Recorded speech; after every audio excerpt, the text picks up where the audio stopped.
जय हिंद साथियों। तो चलिए आज की इस वीडियो में हम लोग बात करने वाले हैं जो कि आपके एग्जाम के लिए ओरिएंटेड और सिलेक्टेड क्वेश्चन लिए गए हैं।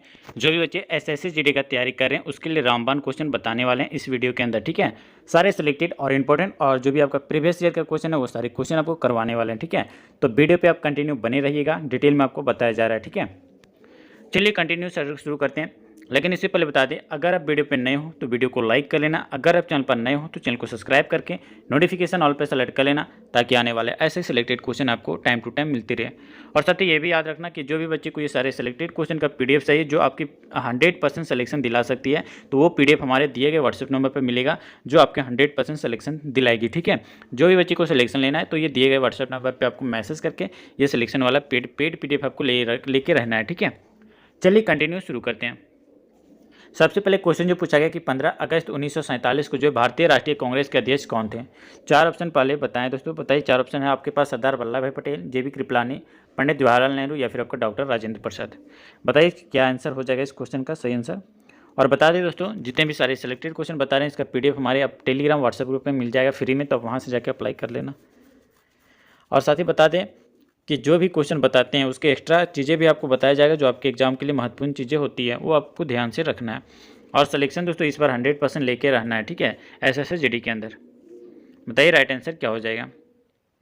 क्वेश्चन नंबर 101 की अगर बात किया जाए तो ऑप्शन नंबर बी जो कि आपका JB कृपलानी आपका बिल्कुल सही आंसर हो जाएगा, ऑप्शन नंबर बी। और याद रखना है दोस्तों यहाँ पे कि 15 अगस्त 1947 को जो है भारतीय राष्ट्रीय कांग्रेस के अध्यक्ष जो है JB कृपलानी थे। और ये भी याद रखना है तो कि भारतीय राष्ट्रीय कांग्रेस के जो अन्य महत्वपूर्ण सत्र है और उनके अध्यक्ष कौन है, ये भी चीज़ें हम आपको बताएंगे, आप ध्यान से सुनना। पहला अगर बात किया जाए दोस्तों, पहला सत्र जो था ये कोलकाता सत्र जो कि आपका वर्ष 1917 में। ठीक है, कब दोस्तों, वर्ष 1917 ईस्वी में, जो जिसकी अध्यक्षता जो है ये एनी बेसेंट के द्वारा की गई थी। और दूसरा जो था दोस्तों आपका कराची सत्र जो कि आपका वर्ष 1931 में। ठीक है, दूसरा जो था वर्ष 1937 में। ठीक है, ये 1931 तो ये कराची सत्र जो हुआ था ये जो कि आपका दूसरा हुआ था जो कि आपका वर्ष 1931 में हुआ था।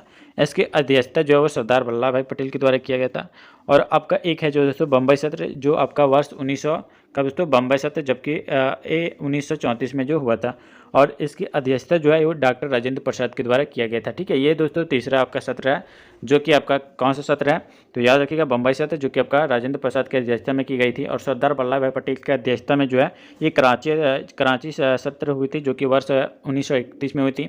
और आपका एक हुआ था कौन सा दोस्तों, तो याद रखिएगा कोलकाता सत्र जो कि आपका एनी बेसेंट के द्वारा वर्ष 1917 में किया गया था। याद रखिएगा, आपके एग्जाम के लिए इंपॉर्टेंट बनते हैं। और साथ ही ये भी याद रखना है यहाँ पे कि इस क्वेश्चन से रिलेटेड कि भारतीय राष्ट्रीय कांग्रेस की जो प्रथम महिला अध्यक्ष जो थे ये एनी बेसेंट ही थे। ठीक है, और भारतीय राष्ट्रीय कांग्रेस की जो प्रथम जो भारतीय महिला अध्यक्ष ये कौन थी, तो याद रखिएगा सरोजिनी नायडू। आपके एग्जाम के लिए इंपॉर्टेंट होते हैं। चलिए दोस्तों अगले क्वेश्चन की ओर बढ़ते हैं। और यहाँ पे दोस्तों आपका अगला क्वेश्चन पूछा गया कि जब स्वामी विवेकानंद ने जो है धर्म संसद यानी महासभा में जो है भाग लिया था, कब भाग लिया था, वर्ष 1889 में, 90 में या 93 या फिर 1900 में। बताइए दोस्तों कब भाग लिए थे संसद में यानी महासभा में। बताइए राइट आंसर क्या हो जाएगा। तो वीडियो को लाइक नहीं किए, ठीक है, तो वीडियो पे आप लाइक कर लेना। अगर आप चैनल पर नए हो तो चैनल को सब्सक्राइब करके नोटिफिकेशन ऑल पे सेलेक्ट कर लेना, ताकि आने वाला ऐसे सिलेक्टेड क्वेश्चन आपको टाइम टू टाइम मिलते रहें। एसएससी जीडी के लिए सारे इंपॉर्टेंट सिलेक्टेड क्वेश्चन है दोस्तों। बताइए राइट आंसर क्या हो जाएगा। अगर ऑप्शन नंबर सी सेलेक्ट किया 1893 में, तो आपका बिल्कुल सही आंसर हो जाएगा दोस्तों ऑप्शन नंबर सी। और साथ ही यहाँ पे याद रखना कि स्वामी विवेकानंद ने जो है धर्म संसद महासभा में जो है भाग लिया था।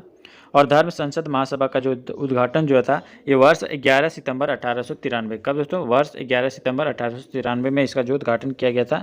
कहाँ पे दोस्तों, अमेरिका के शिकागो शहर में जो हुआ था। ठीक है, और ये भी याद रखना है दोस्तों कि धर्म संसद जो है जिसको हम लोग महासभा बोलते हैं, उसमें स्वामी विवेकानंद ने जो है अपने भाषण की जो शुरुआत मेरे अमेरिकी भाइयों और बहनों से जो है की थी। ठीक है, याद रखिएगा, आपके एग्जाम के लिए इंपॉर्टेंट होता है। चलिए दोस्तों अगले क्वेश्चन की ओर बढ़ते हैं।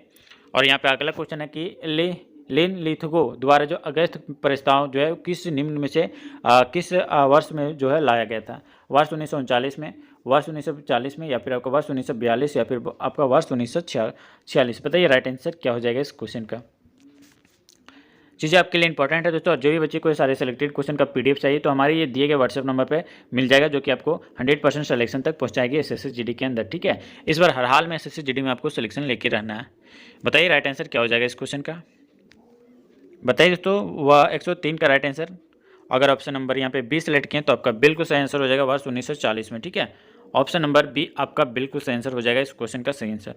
बता दें दोस्तों, लिथगो द्वारा जो अगस्त प्रस्ताव में जो है वर्ष 1940 ईस्वी में जो है लाया गया था। और अगस्त प्रस्ताव की जो घोषणा ये दोस्तों कब हुआ था, तो 8 अगस्त 1940 को किया गया था। और साथ ही ये भी याद रखना कि क्रिप्स मिशन जो कि मार्च 1942 में, ठीक है, क्रिप्स मिशन मार्च 1942 ईस्वी में जो है भारत आया था। और कैबिनेट मिशन वर्ष जो कि आपका कैबिनेट मिशन जो है मार्च 1946 में आया था। तो याद रखिएगा, आपके इंपॉर्टेंट है, मार्च 1946 में जो है कैबिनेट मिशन भारत आया था और मार्च 1942 में जो है क्रिप्स मिशन जो है भारत आया था। ठीक है, याद रखिएगा, इंपॉर्टेंट है आपके एग्जाम के लिए। चलिए अगले क्वेश्चन की ओर बढ़ते हैं दोस्तों। और यहाँ पे आपका अगला क्वेश्चन पूछा गया, बताना यहाँ पे कि बंगाल के दोहरे शासक की नीति किसने लागू की है। रॉबर्ट क्लाइव, डलहौजी, कॉर्नवालिस या फिर आपका वॉरेन हेस्टिंग्स। बताइए सही आंसर क्या हो जाएगा इस क्वेश्चन का। इसके लिए सारी चीज़ें के लिए आपको बताएंगे तो डलहौजी के बारे में बताएंगे, रॉबर्ट क्लाइव के बारे में बताएंगे, कॉर्नवालिस के बारे में बताएंगे और वॉरेन हेस्टिंग्स के बारे में बताएंगे। डिटेल में दोस्तों आप ध्यान से सुनना, ठीक है। इस क्वेश्चन का राइट आंसर अगर ऑप्शन नंबर ए सेलेक्ट किए रॉबर्ट क्लाइव तो आपका बिल्कुल सही आंसर हो जाएगा option number A, option number A. और साथ ही याद रखना यहाँ पे कि बंगाल के दोहरे शासक ने जो है नीति जो है शासक की नीति जो है ये रॉबर्ट क्लाइव ने जो है लागू की। और याद रखिएगा कि बंगाल में दोहरे शासक की नीति जो है ये वर्ष ये दोस्तों जो कि आपका वर्ष 1900 कब दोस्तों 65 में जो है लागू हुई थी। डलहौजी के लिए अगर बात किया जाए दोस्तों, तो डलहौजी यहाँ आया है। तो डलहौजी को जो है भारत में जो है रेलवे का जनक भी माना जाता है। ठीक है, किसको, डलहौजी को। और ये भी याद रखना दोस्तों कि डलहौजी को जो है हड़प नीति का जो है जनक भी माना जाता है। और ये भी याद रखना कि डलहौजी का जो कार्यकाल जो था भारत के जो है गवर्नर जनरल पद पर, ये 12 जनवरी, याद रखिएगा दोस्तों 12 जनवरी 1848, ठीक है, 12 जनवरी 1848 से लेकर आपका 28 फरवरी 1856 तक जो इसका कार्यकाल चला था। ठीक है, याद रखिएगा, इंपॉर्टेंट है। और बता दें दोस्तों यहाँ पे बता दें डलहौजी के बारे में बता दिए कि कार्यकाल जो चला था इसका 1848 से लेकर आपका 1856 तक इसका कार्यकाल चला था। ठीक है, और यहीं पर दोस्तों बता दें कि कॉर्नवालिस के बारे में, तो कॉर्नवालिस के बारे में डिटेल बता दिया जाए तो कॉर्नवालिस को जो है भारत में पुलिस व्यवस्था का जो है जनक माना जाता है। और कॉर्नवालिस ने जो है बंगाल में जो है वर्ष दोस्तों 1793 में, ठीक है, याद रखिएगा दोस्तों यहाँ पे कि कॉर्नवालिस ने जो है बंगाल में वर्ष 1793 ईस्वी में जो है अस्थायी बंदोबस्त प्रणाली की जो है शुरुआत भी की थी। कौन, कॉर्नवालिस ने। और यहाँ पे देख सकते हैं वॉरेन हेस्टिंग्स के बारे में अगर बात किया जाए तो वॉरेन हेस्टिंग्स जो कि आपका बंगाल का प्रथम गवर्नर जनरल जो कि आपका 1774 में, ठीक है, कब दोस्तों 1774 ईस्वी में जो है नियुक्त किया गया था वॉरेन हेस्टिंग्स को, ठीक है, बंगाल का प्रथम गवर्नर जनरल में। और ये भी याद रखिएगा दोस्तों कि वॉरेन हेस्टिंग्स को जो है बंगाल में जो है द्वैध यानी दोहरी शासन प्रणाली को जो है समाप्त करने का जो है श्रेय भी दिया जाता है। किसको, वॉरेन हेस्टिंग्स को। याद रखिएगा, इतने सारे डिटेल बताएं दोस्तों, एक क्वेश्चन से रिलेटेड इंपॉर्टेंट चीज़ें आपको बताएं। आपके एग्जाम में एक भी क्वेश्चन नहीं छूटने वाला अगर आप सेलेक्टेड क्वेश्चन का रेडी करके जाते हो तो। एक बार दोस्तों बता रहे हैं कि एक बार ये पीडीएफ आप रिवीजन करके जाना, आपके एग्जाम सेंटर में एक भी क्वेश्चन नहीं छूटेगा दोस्तों इस पीडीएफ से। ठीक है, तो ये दिए गए व्हाट्सएप नंबर पे आपको पीडीएफ कर लेना और पेड पीडीएफ आप पेमेंट कर लेना। 100% की गारंटी, इस बार सिलेक्शन आपका 100% एसएससी जीडी के अंदर होने वाला है। ठीक है, बताइए दोस्तों राइट आंसर क्या हो। बताइए दोस्तों कि व्यापकगत का जो सिद्धांत किस गवर्नर जनरल द्वारा लागू किया गया। कॉर्नवालिस, डलहौजी, वेलेजली या फिर आपका एल्गिन। बताइए राइट आंसर क्या हो जाएगा। अगर ऑप्शन नंबर बी सेलेक्ट किए तो बिल्कुल सही आंसर हो जाएगा दोस्तों डलहौजी। ऑप्शन नंबर बी आप याद रखना इस क्वेश्चन का सही आंसर। और साथ ही बता दें कि व्यापकगत का जो सिद्धांत तत्कालीन भारत के जो है गवर्नर जनरल डलहौजी द्वारा जो है लागू किया गया था। और याद रखिए दोस्तों व्यापकगत के जो सिद्धांत को जो हड़प जीती भी जो है कहा जाता है। ठीक है, और याद रखना दोस्तों कि व्यापकगत सिद्धांत के जो अंतर्गत प्रथम सतारा राज्य जो कि वर्ष 1848, ठीक है दोस्तों, कब दोस्तों याद रखिएगा वर्ष 1848 ईस्वी में जो है ब्रिटिश साम्राज्य में जो है विलय हुआ था, याद रखिएगा। ठीक है, अब यहाँ पे वेलेजली के बारे में बात किया जाए तो दोस्तों याद रखना यहाँ पे वेलेजी के लिए अगर आया तो वेलेजी को जो है सहायक संधि प्रणाली की जो है शुरुआत करने का जो है श्रेय दिया जाता है। किसको, वेलेजली को। और ये भी याद रखना दोस्तों कि वेलेजी की जो है सहायक संधि प्रणाली पर जो हस्ताक्षर करने वाले जो प्रथम भारतीय जो कि आपका हैदराबाद के निजाम थे। ठीक है, अब यहाँ पे एल्गिन के लिए अगर बात किया जाए तो एल्गिन ने जो है अपने कार्यकाल के दौरान जो तो सर जेम्स लायल की जो अध्यक्षता में जो है अकाल आयोग की जो स्थापना भी की थी। कौन, एल्गिन। और एल्गिन के बारे में एक भी याद रखना दोस्तों पॉइंट कि एल्गिन वर्ष 1894 में, ठीक है दोस्तों, वर्ष 1894 में जो है एल्गिन वर्ष 1894 ईस्वी में जो है भारत के जो है वायसराय और आपको गवर्नर जनरल पद पर जो है नियुक्त हुए थे। कौन, एल्गिन। याद रखना दोस्तों आपके एग्जाम के लिए बहुत ही चीज़ें इंपॉर्टेंट बताया जा रहा है। ठीक है, चलिए अगले क्वेश्चन की ओर बढ़ते हैं। और दोस्तों यहाँ पे आपका अगला क्वेश्चन पूछा गया, स्वराज मेरा जन्मसिद्ध अधिकार है और मैं इसे लेकर रहूँगा, यह प्रसिद्ध कथन किसका है?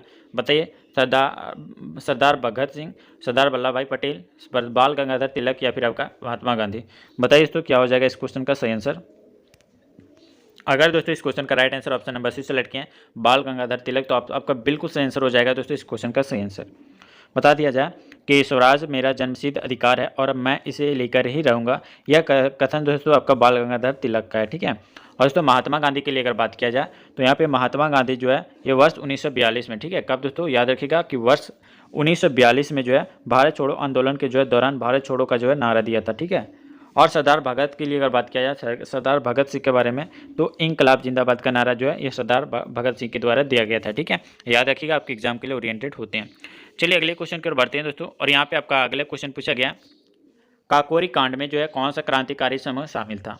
हिंदुस्तान रिपब्लिकन एसोसिएशन या फिर आपका गदर पार्टी या फिर आपका अभिनव भारत या फिर आपका इंडिया इंडिपेंडेंस लीग। बताइए राइट आंसर क्या हो जाएगा।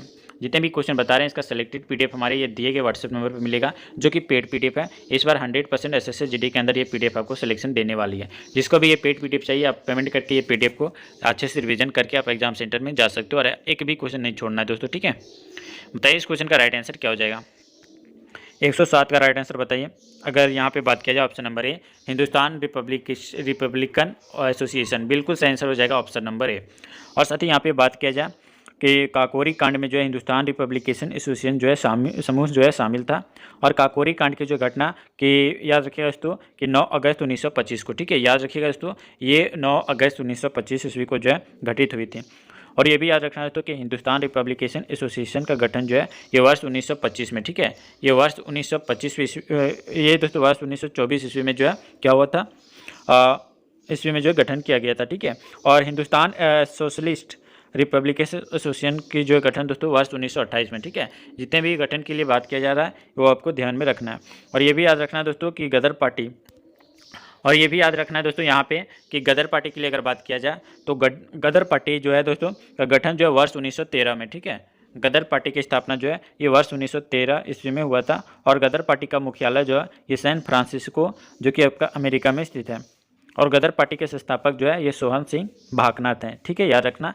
और साथ ही अभिनव के बारे में बता दिया जाए, अभिनव भारत के बारे में बता दिया जाए तो अभिनव भारत संगठन की स्थापना जो है वर्ष 1904 में, ठीक है, याद रखिएगा वर्ष 1904 में अभिनव भारत संगठन का जो है स्थापना किया गया था, ठीक है, याद रखिएगा दोस्तों, आपके एग्जाम के लिए इंपॉर्टेंट है। और दोस्तों यहाँ पे बता दिया जाए दोस्तों कि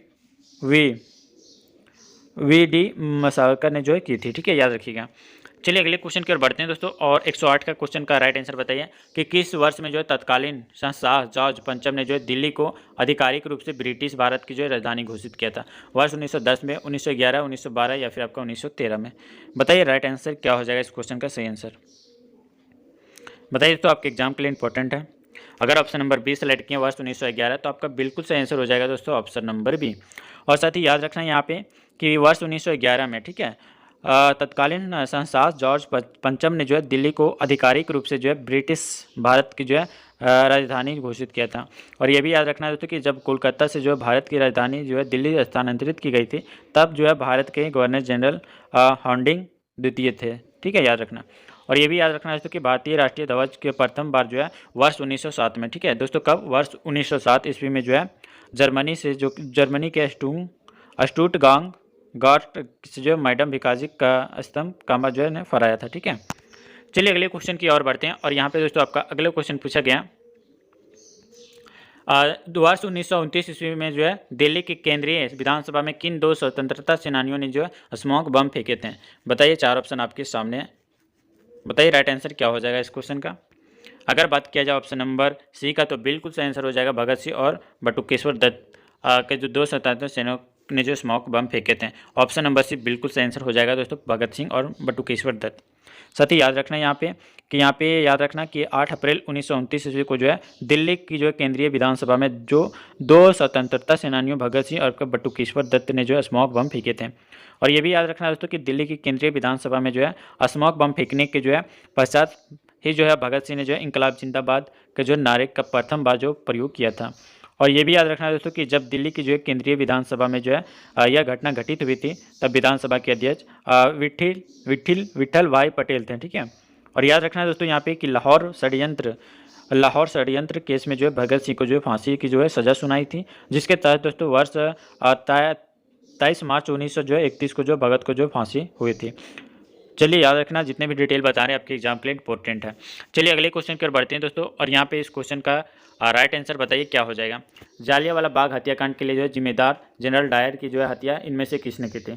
चंद्रशेखर आज़ाद, सरदार उधम सिंह, या फिर आपका सरदार भगत सिंह, या फिर आपका सूरी सेन।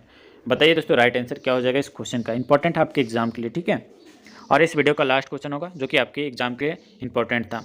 आप इन मैसेज को कितने का जो है आंसर कर पाएँ आप हमें कमेंट बॉक्स में बताना। ठीक है, और कमेंट बॉक्स में बताने के पश्चात दोस्तों आप वीडियो को लाइक नहीं अभी तक किए तो लाइक कर लेना। अगर आप चैनल पर नए हो तो चैनल को सब्सक्राइब करके नोटिफिकेशन ऑल पे सेलेक्ट कर लेना, ताकि आने वाला ऐसे सिलेक्टेड क्वेश्चन आपको टाइम टू टाइम मिलते रहे। चलिए बताइए इस क्वेश्चन का राइट आंसर क्या हो जाएगा। अगर ऑप्शन नंबर बी सेलेक्ट किए सरदार उधम सिंह, तो आपका बिल्कुल सही आंसर हो जाएगा ऑप्शन नंबर बी। साथ ही याद रखना कि जालियांवाला बाग हत्याकांड के लिए जो है जिम्मेदार जनरल डायर की जो है हत्या वो सरदार उधम सिंह ने जो है की थी। और ये भी याद रखना दोस्तों कि जालियांवाला बाग हत्याकांड की जो घटना जो है ये 13 अप्रैल 1919 को, ठीक है, 13 अप्रैल 1919 ईस्वी को जो है हुई थी। चीज़ें आपके लिए इंपॉर्टेंट है दोस्तों, याद रखना। और साथ ही बता दें कि जालियांवाला बाग हत्याकांड के समय जो है भारत के जो है वायसराय लॉर्ड चेम्सफोर्ड थे। ठीक है, जालियांवाला बाग हत्याकांड के समय जो है भारत के वायसराय जो थे ये आपका लॉर्ड चेम्सफोर्ड थे। और ये भी याद रखना दोस्तों कि हिंदुस्तान सोशलिस्ट रिपब्लिकेशन एसोसिएशन की स्थापना जो है ये सरदार भगत सिंह द्वारा जो है की गई थी। और यह भी याद रखिए दोस्तों सूर्य सेन के बारे में, यहाँ पे सूर्य सेन के बारे में बता दिया जाए तो सूर्य सेन का जो है संबंध ये चटगांव सशस्त्रा गाँव का जो सशस्त्रा गार छापा विद्रोह से था।